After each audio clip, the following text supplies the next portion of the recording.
New Testament letter of the Philippians was actually written by the Apostle Paul, no? Si Pablo, during or around 60 to 62 AD. Imagine si Jesus Christ namatay mga 33 AD. So after 30 years, so 30 plus 30, 60. Then around 60 to 62 AD ni siya nga gisulat ni Paul. So by the time nga si Paul naluwas sa probably in the 33, 34, 35 kay ulahi naman ni siya, no? Okay. So muna siya, it was written to the church of Philippi while he was in prison. So that time, mga panahon na nag-prison na si Paul dito sa Rome. No? Rather than addressing a theological crisis, Paul penned this warm, joy-filled friendship letter to thank the Philippians for their financial support and encourage their perseverance. So unlike other Pauline books, ang Philippians, isulat ni siya sa malipayon ka si Paul. Gamay lang iyahang mga gipang call nga attention sa mga little advice, strengthening the believers. But ang purpose yun ni Paul nga gisulat ni ang Philippians, magpasalamat yun siya kay kining book of kining mga Philippian believers mao ni nag-support ni Paul. Amen? It was the Philippian believers who supported Paul. Mao nang Paul lipay kaayo bitaw, no? King sabi dili malipay ganang. Ako bitaw malipay bitaw ko nga nay mo kumusta na ako niya, pataban nga kwarta. So to dili na atong motivation pero ayo na pero ay, gawa talaga ni siya. Malipay gapon no? Kasi, ginang tao, malipay gina. Mo nang si Paul, ang una ganyang purpose na nang gisulat niya ang Book of Philippians, mo ang pagpasalamat. So, understanding this letter requires looking at the historical context of the city and Paul's relationship with the people. Actually, kining city of Philippi, so dati puro po ni og kanang Iligan City ba? No?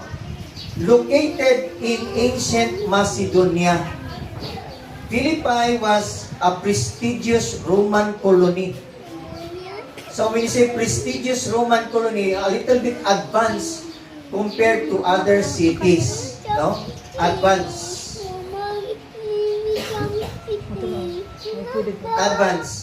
After Augustus Caesar, iba mo ni Augustus Caesar? Augustus Caesar's key military victory there in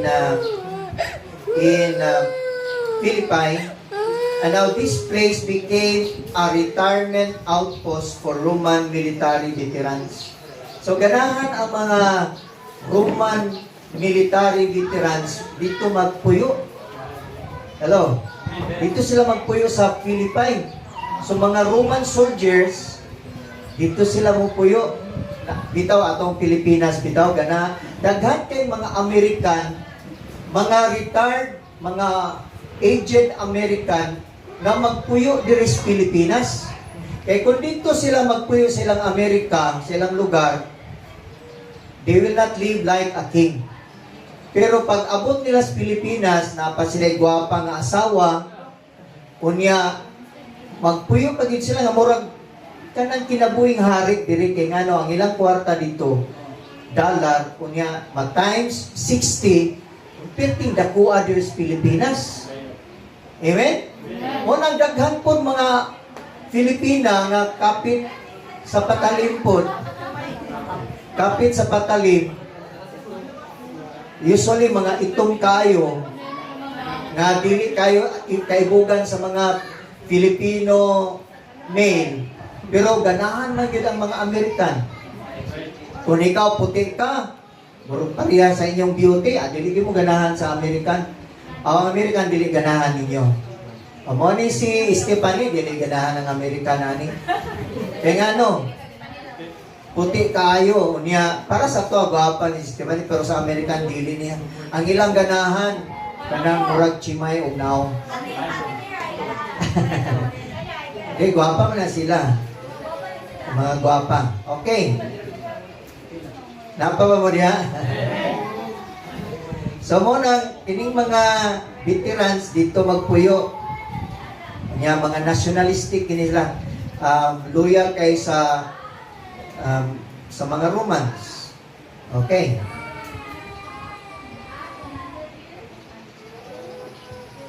So Paul first visited Philippi during the second missionary journey.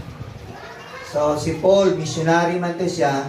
During his second missionary journey, kay kaduha man siya naglibot sa Asia Minor. That was during the time of mga around 50 to 52 AD. And making it the very first Christian church established in Europe. So kining Philippi, mao ni ang pilmirong Christian church na established dito sa Philippines. Okay? Unya, kung ginatawag po ni sila o mga Christian tawag, pero Hudiyo ka, dili ka Christian tawag. No? So, pilmiro nga Christian church dito sa Philippines. And the church initially met in the home of Lydia. So, kanang simbahan day, kuhaan di sila, sugod sa panimalay ni Lydia. Kailan mo ni Lydia? Wala mo kailan? Nasa Book of Philippians, basa mo ha? So, ang sa trabaho ni Lydia, dealer ni siya sa kanang purple cloth. Mura royalty ba na color. So, mo niyang trabaho kanang mamaligya o cloth. Kaysa una, uso pa kayo ang mga tila. During 1980s gani, sa among panahon, uso pa yun. Napag yung mga inilok ng mga tila, nagibaligyaan ng mga tindahan. Pero karon wala na kayong among na ipatahi. Patahi, uso man po ang tiluring sa una. Patahi. So, how much more during the time of Paul? So, mo na yung trabaho ni Lydia. Kunya, mo na yung trabaho, pero sa iyang panimalay na ay simbahan. House church. And it is in this place where Paul and Silas famously being beaten and imprisoned for disturbing the city. Napriso. Eh nung daw mo nga, samtang nagkanta si Paul o si Silas, na unsang prisuhan, na naglinog man. Paglinog na, naguba ang prisuhan. So hadlo kayo ang jailer niya. Kay ambot pasabot pag makagawas gani ang imuhang piniriso, ikaw nga jailer, sigurado yung kang patyon yung ka. Unang nangurog ang jailer. Asa na? Ingog, ayaw kabalakan ni Aramedire, dili ni kayo si Patiro. So, moto, ang nahitabo po, ang jailer, i-invite silang panimalay, o nagpabautismo ang jailer, o naluwas, uban ang iyahang panimalay. Okay? Muna ang sugod, no? Hallelujah. Napapa mo diha? Unya, unlike many other churches, he established the Philippian believers frequently sent monetary gifts to support Paul's ministry.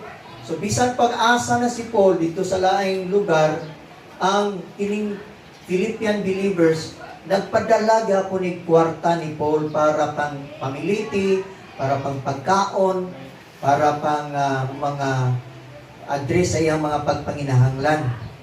And when they heard Paul was in prison, sa diyang nakadungog sila nga, na prison na si Paul after 14 years of ministry na he was in prison because he believed the Lord Jesus Christ. Walay klaro ang iyahang kaso actually. Nag-asta ang mga leaders, mga governor sa Israel, nalipo kung unsay ikaso niya. Niya, nag-request mo ko si Paul, please bring me to Rome. Dala ko ni sa Rome, pinahadlok siya na matiway ang iyahang kinabuhi dito sa kantin. Ang mga high priest, ang mga religious leaders, magtinguha yun sa iyong kamatayan. So, it's please bring me to Rome. Kaya I am also a Roman by nationality. Okay? So, ang mga Philippian believers, mo ni supporter yun ni Paul. Okay? Dayon, ang nagdala ini, in fact, ang mga Philippians, ipadala nila si Epaphroditus. Everybody say Epaphroditus. Assignment ninyo, basahan ninyo ang Book of Philippians. Ini si Epaphroditus, taga-Philippian church ni siya. Ipadala ni sa mga Philippian believers, pagpadala o mga goods and supports nga tukang Paul dito sa Rome while Paul was in prison. So, mo to si Epaphroditus. Dayon, nasakit man ni si Epaphroditus and after he recovered from sickness, ipadala na po siya sa dala na dayon niya ang tining letter. Okay. Mo to introduction. Okay, let's have verse 1. Are you ready? Natin mga salient words diri nga akong i-highlight na pwede natong makatunan po, ma-apply nato sa itong kinabuhi. Ingon siya, from Paul, verse 1, and Timothy, slaves of Jesus Christ. Kaya ang pag-consider magod ni Paul, hello, napa mo diya? Paul and Silas considered themselves as slaves. Sa unang panahon magod, uso ang slavery. Pag slave ka, you are considered property. Somebody owns you. Pero diri sa Pilipinas, we are not observing slavery. Kaya gibawal na. We have now human rights. So kung mag-violate gani ka, o imo ganing pamanamas-tamasan ang usa ka tawo, sigurado gyud si Lisa Hontiveros mo appeal gina sa iyang sa eksena. Kaya nga no, violation na sa human rights. So, but Paul considered himself as slaves, meaning he is owned and he has already given his life to Jesus Christ as a missionary, as a worker of God. Pwede ba na nato ma-apply sa atong kaugalingon? Nga kita, slave na ta? Meaning, umulan man at bumagyo, gumuho man ang mundo, si Jesus pa rin sa buhay natin. Di ba? So, slave. Ingon siya, to the pastors and deacons and all the Christians in the city of Philippi. Dito sa kwan, ang goal ni Paul is to build kanang mga simbalay, mga cell groups sa the whole of Philippi. Imagine if Philippi is as big as Iligan City. So dapat dagdag mga gospel centers. Amen? Gospel centers para mapadali ang buluhaton sa Ginoo. So ma-mention gani, dagantay ma-mention ng mga workers ni Paul diri sa Book of Philippians. To the pastors, in other words, a lot of pastors. So, sa atong katiguman natin mga consider ng mga leaders diri. When we say pastors, they are already caring souls. So, salamatan na natay taga Fuentes na leader nila diri. No? Taga Lambaguhon, taga saraning dapit niya sa Balasan. Nakadawsan nila na ay mga leaders. That's why they come. Kay sipatan man dahil na sila basta mo absent o simba. Sipatan ba mo? Dili dahil. Absent lagi ka atong kuan. Pastor, gabalik-balik lagi ka, makonsig sa putana. Di ba? Eh, anong absent ka? Nangaligo manggod ni Pastor. Mo di ay. Ano wala po ko ninyo ingna, oy? Mukuyo punta ko. So, to the deacons, in other words, last na mga primary leaders sa ilahang organization. And all the Christians in the city of Philippi, may God bless you all. Kanaganin yung leader mo. Kanin bitang mag-amin bitaw mo. So kung sige mo amin sa inyong leader, ambot pasabot, unya may inyong leader maingon nga, God bless you. You take it by heart because you are going to receive a blessing, not a curse. When your leader blesses you, then you are take it by heart because you are going to receive blessing. Ingon si Paul, I pray that God our Father and the Lord Jesus Christ will give each of you His fullest blessings. Fullest blessings. I take note that not all Christians can receive the full blessings of God. Kaya ano, ang commitment nato, usayap, hapmampod. Manapitawin, naghakbak ko. Matingala ko nung, how do you call it half back? Anong half back man yun? Ganyan lang yung full back. Mag-half back ko no. Di sa mga diri yung mga babae, usually ang mag-half back ko no, ang mga babae. Saan man na? Binhitaman? Binhitaman. Ha? Half back.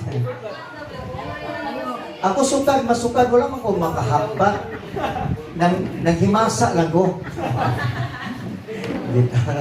Sige. So gusto niyo makadawat og fullest blessings? Amen. Ang fullest blessing, ako i-explain niyo kung saan niyo pagdawat sa fullest blessing. And His peace in your heart. Importante kay ni nga madawat kitang tanan na atay kalinaw. Kung kontra ganini mo kanunay ang Ginoo, sige gani kag pasaway sa Ginoo. Na dili gyud ka makadawat sa tumang kalinaw gikan sa Ginoo. Ang imong kasing-kasing kanunay gyud ang kabalaka. Wala. May kato akong uyab do, baka to mangitag lain. Sige ka kabalaka kay ngano man ikaw mismo po wala gini mo gihatag imong imuhang ka kanabang kinabuhi diya sa Ginoo o kanunay kang kabalaka inana mo kinaiya. Mga kinaiya sa mga wala sa Ginoo. Mga insecure kaayo. All my prayers for you are full of praise to God.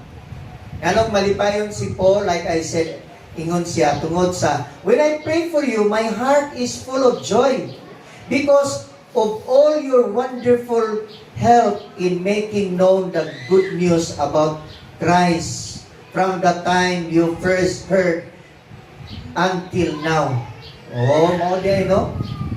So, Paul, lipay kaayo siya, kikanunay siya makadawat sa mga kahibulungang tabang nga mapadali o masamuwag ang maayong balita may tungod kang Kristo. So, ang kalipay gid sa pastor na ang matag usa makahibalog yun sa ihang greater purpose. Kung sa'y greater purpose nato, the greater purpose is that we learn how to love our neighbors. And we know for a fact that neighbors is referred to as kanang mga kinabuhi na kinahanglan pa sa Ginoo. And then, isa, maayo unta na ang inyong paghigugma sa inyong neighbors, maghingapin unta, maghilabaw gayud para mahimong daghan ang makadawat sa Ebanghelyo sa Dios. Amen? Pasalamat ta kita, usasa ta sa mga nakadawat sa Ebanghelyo sa Ginoo. Good news na siya. And I am sure that God who began the good work within you will keep right on helping you grow in His grace until His task within you is finally finished on that day when Jesus Christ returns. Everybody say, good work within you. Good work within you. Sa diyang nindawat ka kang Jesus Christ, ang Ginoo magapanglihok sa imong kinabuhi. Amen? Ang tawag ana, good work within you. No? Good work within you. Sa imuhang kasuluran, ang Ginoo nagapanglihok. No? Nagapanglihok siya. Di ba, ginausab man ta? Tanawa, di ba, the first time you attended this fellowship, then up to now, makita ni mo nga na anay kausaban sa imong kinabuhi. Amen? Nausab na ka sa una, grabe lang ka. Sige, ang imuhang kasing-kasing, sige lang o kasuko. Sige lang o kasabitan ang imuhang simod sa basket. Nga naman, grabe yung kasing-kasing, puno sa kasilang, puno sa pagdumot, puno sa kasilos. Naay mo shine sa imuhang igsoon, naay mo shine sa imuhang silingan, ang imuhang role, mauragit ang pagsilos. Munang imo dahil mugutan, na tingala ka, nga imong gimugutan, di ay, ang imong kasing-kasing, puno sa pagsilos. No? So, ang good work na gisugdan sa Ginoo diya sa imong kasing-kasing, magapadayon insa will keep right on helping you grow in His grace. Magtubo. Hala, wala ba kakibalo nga kanang mga butang nga nagisugdan sa Ginoo sa imong kasuluran, nagtubo na siya? Magtubo na siya. Grow in His grace. In other words, growing in His grace, that growth, that improvement, that development, and that change in your life is not the product of your own effort. It is the product of God's grace. For by grace, you are saved through faith in Jesus, and that not of yourselves, it is a gift of God. Walang kitang tanan nga ginapag-o, ginausap sa Ginoo. Produkto lang gina sa mga maayong buhat, kay ang Dios nagapanglihok sa imong kasuluran. Hallelujah! And that's why you are a product of God's grace. Dili ka product sa usa ka relihiyon. Munang dili kami nga ako naagyo ko tamang relihiyon. Kay usa lang ang atong relihiyon. Si Jesus Christ ra kay siya ang atong kaluwasan. Ako nga pastor, dili ko makapangandang nga, oy, magpamimbro gyud mo diri sa Faith Tabernacle Church sa Royalty Center. Kay kung dili mo magpamimbro diri, wa mo'y kaluwasan. Dili ko kapangandang anak. Kay nga naman, si Jesus Christ lang atong kaluwasan. E bisan pa 20 anyos na ka diri membro sa royalty, kung wala nimo magapanglihok ang grasya sa Ginoo diha sa imong kasuluran, no, dili wala ka magtubo, no, sa imong wala magapanglihok kanang mga maayong butang, ang butang ni giput pasabot ni Jesus Christ. The new things have come. If any man be in Christ, he is a new creation. New creation. All things have passed away. Behold, new things have come. Muna mga good things, mga good works within you nga nagapanglihok sa imong kinabuhi. The resurrection power of Jesus Christ. That's why, through the resurrection power of Jesus Christ, we have obtained hope. Nakabaton kita og kanang paglaom. Amen? Napo dire nagisgot si Jesus og when Jesus Christ returns, dunalay duha ka pamaagi nga ma-meet nato si Jesus. Unang pamaagi, pataas ang gamot kung ganahan ni ini. Taas gamot nga ma-meet ninyo si Jesus Christ. Sure mo, ganahan mo? Unang pamaagi, sigurado ko na pag Kamo diri mga disciple mo ni Jesus Christ, no? Ganahan man kamo sa unang pamaagi. Pag mamatay ka, ma-meet mo si Jesus. Ay, pastor, ayaw lang po na. Simpa ko. Ako bitaw, dili pa, Lord, okay man na, Lord, pero ayaw sa aron. Kay magminyo pa ko. Ginoo ko. Okay, ikaduha, ini ganahan po mo ini. Pataas kamot ang ganahan. Pastor, sulti sa amin, unsa na. Okay, ang ikaduha, when Jesus Christ returns. One day, Jesus Christ will return. Pastor, unsa pang pamaagi nga mobalik siya? God and Jesus promised us. He promises that one day He will return. In a moment, in a twinkling of an eye, we shall be lifted up. And the dead in Christ shall rise first. So kung panahon sa pagbalik ni Jesus Christ, buhay ka pa, pero nag-ugod-ugod na ka, pero wala pa ka mamatay. Pagbalik niya, then we which are alive shall be caught up with Him in the air. So kanang matod pa nila, kanang pagbalik ni Jesus Christ sa kawanangan, dili na actually pagbalik niya. Pero ginatawag nato na pagbalik kay mao man na ang pagkuha nimo. Oh, excited ba ka nga kuhaon ka ni Jesus Christ? Amen. Ini siya wala na ni last trip. First trip ra gyud ni. Don't miss this first trip.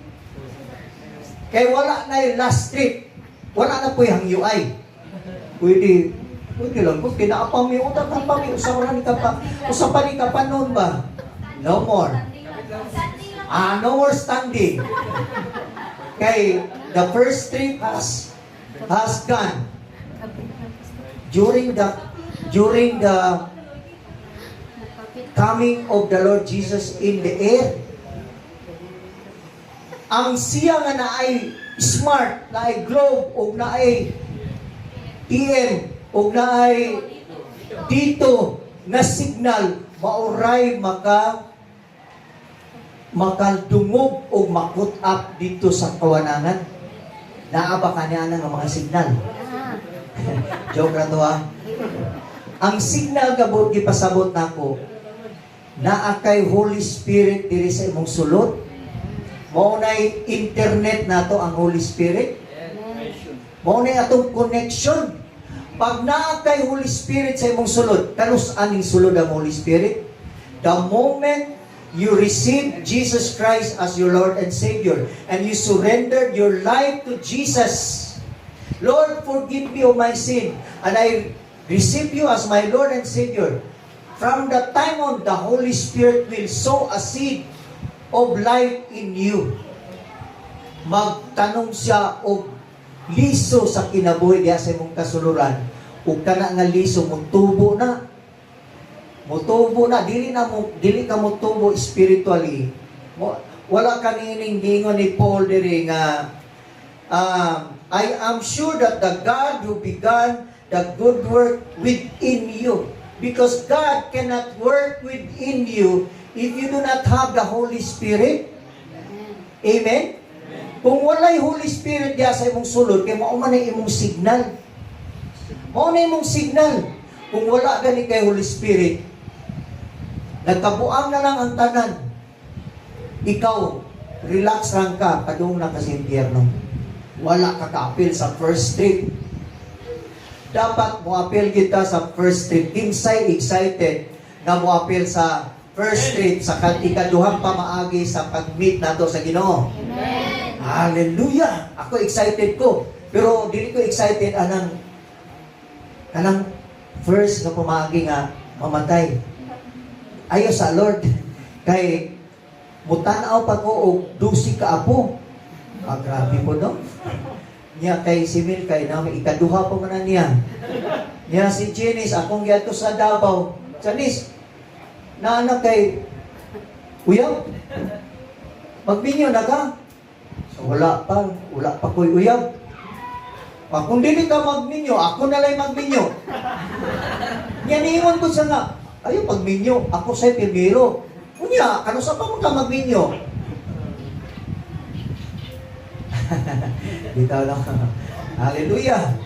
Mo nang iksoon na sa pagbalik ni Jesus Christ, dapat muapil ta. Mo nang mangandaw na takaron. Kung ikaw naapa sa ilalong sa pagpakasala, ayaw na kay ang abi ni mo ang pinakanindot nga ganahan man kag malipayon ka nga kinabuhi. Bisa man diri ganahan og malipayon be. Kanang dili mo dan-ok ang problema nimo kamo di mo ganahan og malipayon nga kinabuhi. Ha? Ang ganahan pataas ka mo. Okay. Ganahan mo. Wala ba mo kay bawo nga ang pinakamalipayon nga kinabuhi? Kanang kinabuhi diha kang Kristo? Ganong malipayon man ka? Si Kristo, yang buntugon buntugon niya ang atong mga problema. Una kung naatay problema, dili ka malumos sa problema tungod kay naa si Kristo sa kinabuhi. Hallelujah. Muna kung gusto ka og security, kanang panatag ka ba? Kanang relax ka lang ba? Dili ka kanunay nagbalaka ka, walay bugas, nabalaka kay kung sa kay nahitabo sa imong bana, sa imong asawa, sa imong uyab. Na-stress ka kay sige lang kag bantay sa iyang cellphone, sa iyang Facebook, ug naabay katapad nga lain. Kunya, bisag wala pa mahitabo, imo na dahil gipakasala siya, stressful kaya na. Pero naa ka sa Ginoo, panatag ka. Nga naman, Jesus is your confidence. Jesus is your confidence. Hallelujah! So, how natural it is that I should feel as I do about you. For you have a very special place in my heart. Grabe, no? Nindot po din ang special heart ang Ginoo sa atong kinabuhi. Nung maingnon ang Ginoo nga, ikaw ba, special yun ka na ako. Na, Lord, sure ka nga, special ko nimo, dili si Gino? Ikaw gi akong special. Oh, grabe, no? Kay, nana, special. Because we have shared together the blessings of God. So, ang blessing sa Ginoo, ako nang pahin-pahinon. Imuha na, imo ni, ako ni, blessing ta. Eh, nindot kayo ang sharing diya sa atong Ginoo. Hallelujah. Ingon siya nga, both when I was in prison and when I was out. So, kanya to pa, sadyang wala pa mapriso si Paul, nag-share na yun, nag-support na yun ang mga Philippians. O, sa panahon sa pag-priso ni Paul dito sa Rome, still, nag-support yapon sila kang Paul, no? Defending the truth and telling others about Christ. Only God knows how deep is my love and longing for you with the tenderness of Jesus Christ. So, kung si Jesus gani ang inyong mauyab, hello, kung si Jesus ang inyong mauyab, tender tayo si Jesus. Nabi tayo pulbos nga, tender care. Di ba? Kaya di ba, kanang tender care, di ba nindot kayo mamulbos o tender care? Oh, isa may igamit kayo o tender care. O, wala. Karaan na gina ng tender care. Ako na lang din tigamit, ana. Tenderness of Jesus. Si Jesus, kung siya ang imuhang Lord and Savior, very tender siya nimo. Sulayira gina si Jesus. Lord, natong akong uyab, bro, haras mong kaayo eh. Pero, ingon ni Pastor, si Jesus daw tender. Ako kitang sulayan, Lord. My prayer is for you is that you will overflow more and more with love for others. and at the same time, keep on growing in spiritual knowledge and insight. Nanawag yun ang prayer ni Paul. Ingon siya, my prayer is that you overflow more and more with love for others. Tanawa, no? In other words, kita, gisulti, giauhag ni Paul that we should do the greater purpose of life. Huwag kang kanang makasarili. Sa sweldo mo, huwag kang makasarili. Sa income mo, huwag kang makasarili. Dapat involve ang Panginoon sa iyo. Amen?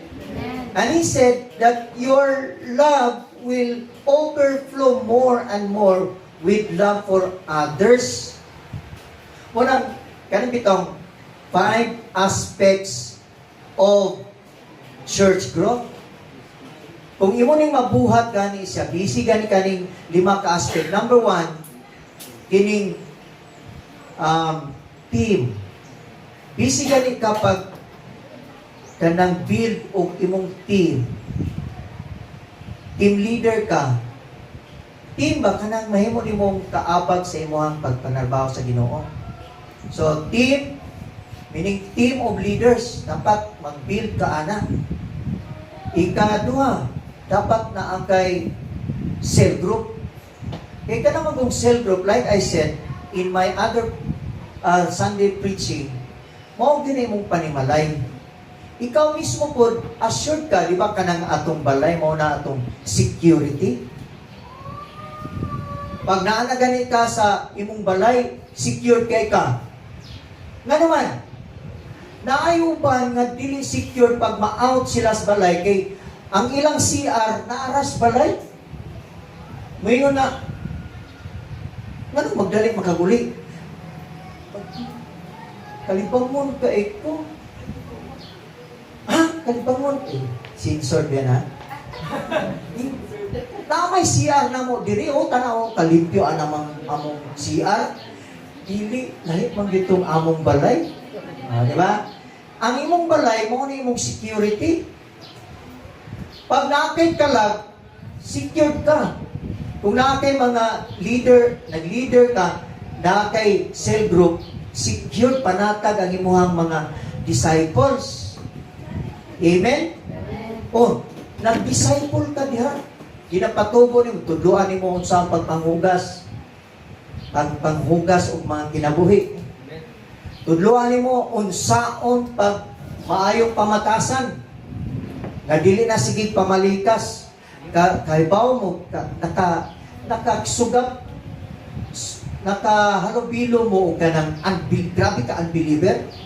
Kunya ikaw, Kristohano na ka, niya kadaliyok sa iyang baba, pamalikas.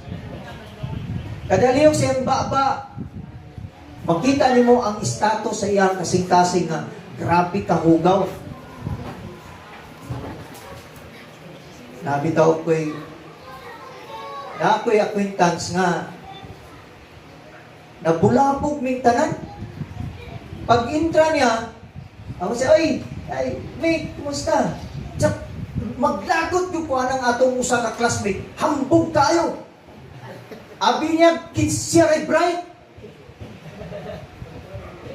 Ako na po, alihan, di mong duha. Kaya nga lang, grabe niyo pamalikas. Kanya, makita man mo kung unsay sa imong sinultian, makita ang status sa imong kasing-kasing.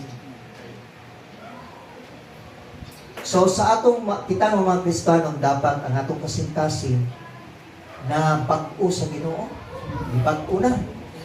Unya, maminaw ta sa mga pagpanglihok sa Ginoo sa atong sulod. Ingon siya that you should grow in grace. Hallelujah. Grow in grace. So, discipleship, then training and mentoring. Dapat love na to ang training and mentoring. Sa ingon nga Kristiyano, dapat love na to ang training and mentoring. Because in training and mentoring, we will learn to listen.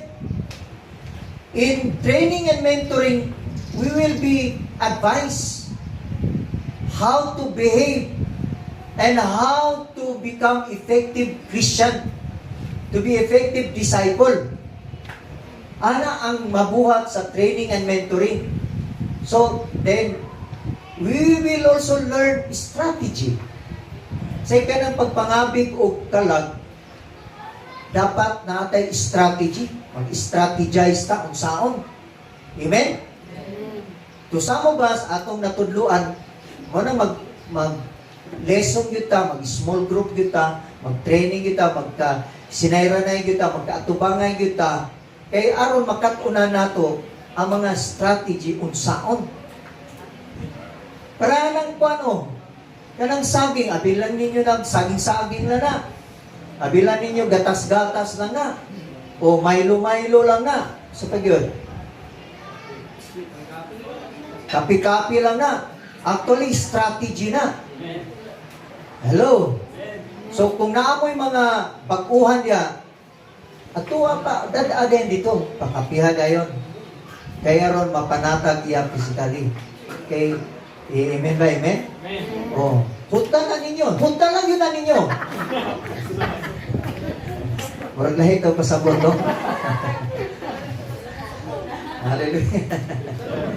So, kining lima, kining lima, dapat mag-learn how to build your team. Ikadua, cell group. Ikato, discipleship. Ikaw pa, training and mentoring, then strategy. Muna say, muna giingon ni Paul, no? For I want you always to see clearly the difference between right and wrong. Kinsa ray dili makamatikod sa right and wrong? Kinsa ang mga grupos katawhan nga dili ka mao sa right and wrong? Tanang mga inosente, mga bata pa. Tanawan ng bata, not until he experienced nga paghikap sa kalayo, mapasok din siya.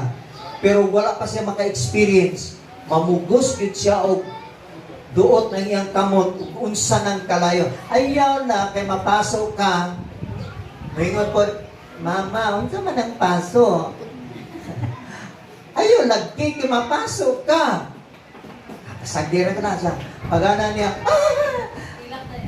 and that's the time, nasabta niya, unsa ng paso. Kita po, pag kulang ganitag ka ng TCD, TS, kulang ganita ng 5, you do not know how to discern the right and wrong. No, to be inwardly clean para mabag-o ang atong kasuluran. Lukin sa maning trabaho nato ning tanan. God, ingon si Paul nga, it is my desire that you more and more love others and at the same time keep on growing spiritual knowledge and insight. And may you always be doing those good, kind things. Doing good, doing good. Mao ni mga buhat sa paghuman nato sa kaluwasan. No? Doing good. Mga maayong butang human sa kaluwasan. Di-require sa Ginoo nato mao na ang pagbuhat sa dako nga katuyuan nga gisugo nato ang greater purpose kanang sa Matthew 28 verse 18 to 20. Go and make disciples of all nations, baptizing them in the name of the Father and of the Son and of the Holy Spirit. Only greater purpose, doing the greater purpose that we should go and make disciples. So when we say make disciple, it is a process actually. And it is a process, and these are the processes. TCD, TS. TCD, TS. Train leaders. Cell group. Disciple. Training and mentoring. And strategy. Oni, aspects of church growth.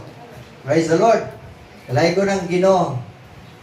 So, mga igsoon, napa ba mo niya mga igsoon? So, ingon si Paul, may you always be doing those good kind things which show that you are a child of God. So, the indicator that you are a child of God is that you are doing good. Doing good. Ano man ang doing good? Kanang involved ka sa evangelism. Na kay concern sa imong panag-asawa. Na kay concern sa imong mga anak. Na kay concern sa imong mga manghod. Na kay concern sa imong mga magulang. Asa naman to siya? Na kay concern sa imong papa at mama. Amen? Mo na'y doing good. Doing good. Hallelujah. No? For this will bring much praise and glory to the Lord.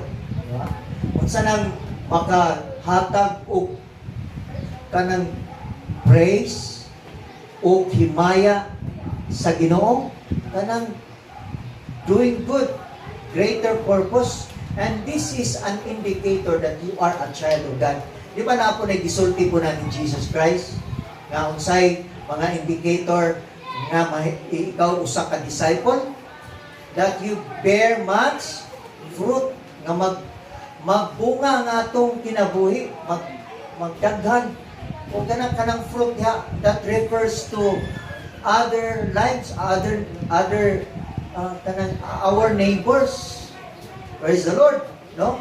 And I want you to know this, dear brothers, everything that has happened to me here has been a great boast in getting out the good news concerning Jesus Christ. So, ingon si Paul nga, ayaw lang magkabala ka sa akong pagkapriso diri sa Rome. Anyway, kini na mo ni nagpa-booster hinoon nga ako nakasangyaw sa Ibanghil, sa good news. Sa good news, no? May balita. For everyone around here, including all the soldiers over at the barrack, tanawa ra gulo. Ingon ni Paul, apil hasta ang mga sundalo nga naa diri sa barak diri sa akong giprisuhan knows that I am in chains simply because I am a Christian. So napriso si Paul because he's a Christian. And Paul had influenced every one of them in the barak, including the soldiers. Wow, alam no? Wapo kayo no? Kung ang kinabuhi na to, influencer ka. Isa man nila ang social media influencer. Wala ko mag-social media influencer. Parihan ni Kimirot. Alam po mo kailan ni Kimirot, no? Ha? Wala mo kailan? Parang sige pamalikas ba? May Duterte kaayo. Wala mo kailan ni... Sabi yung nahilan din. Ha? Okay. Hallelujah. Okay. Verse 21. Philippians chapter 1 verse 21. For to me, living means opportunities for Christ. And dying, well, that's better yet. Mas lindot ang katong sa New King James. Nagayon siya niya nga, for to me to live is Christ, and to die is gain. So, doon ka prinsipyo nga, key principles nga gihatag ni Paul niya, kanang living in Christ. Living in Christ is our greater supremacy. The supremacy of the life of Jesus in our life. Ikaw ba, supreme ba si Jesus sa imong kinabuhi? Siya ba ang imuhang ang tanan? Nga bisag asa ka, natulog ka, naglakaw ka, nag-eskwela ka, nanarbaho ka, ang imong una, si Jesus din sa imong kinabuhi. Naon saan mo makapahimuot sa Ginoo? O kinsa pa diri ang wala maghunahuna na? O ang kanunay imong una-una, kana lang imong uyab. O kanang imong husband. O imong asawa lang, walay labot ang Ginoo. Dapat sa atong kinabuhi, supreme good ang Ginoo, si Jesus Christ atong kinabuhi. O gibot pasabot ni Paul, for to me to live is Christ. Siya ang akong pagkinabuhi, wala kay lain pa. Bisan na priso ko diri sa Rome, siya gapon ang akong pagkinabuhi. And to die is gain. Bisan pagtaksyon ako, siya gapon. Hinansya gapon. Kaya nga akong kinabuhi, slave na gyud diha kaniya.